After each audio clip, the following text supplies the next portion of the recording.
Така, значи най-добрите ми приятели момчета, като да не включвам брат ми. Не, той брат ми не е най-добър приятел, защото той си ми е брат. Да, косата ми е ужасна. Баща ми. Не, бързикам се, значи.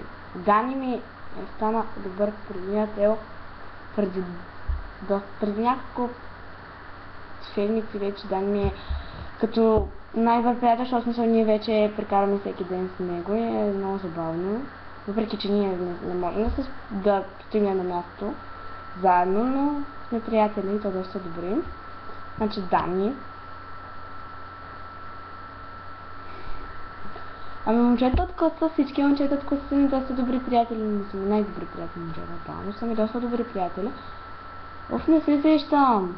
Дани и Иван. Иван е на Никито братът. И баща ми. Не, баща ми не е най-добър приятел. Още един ще измисля.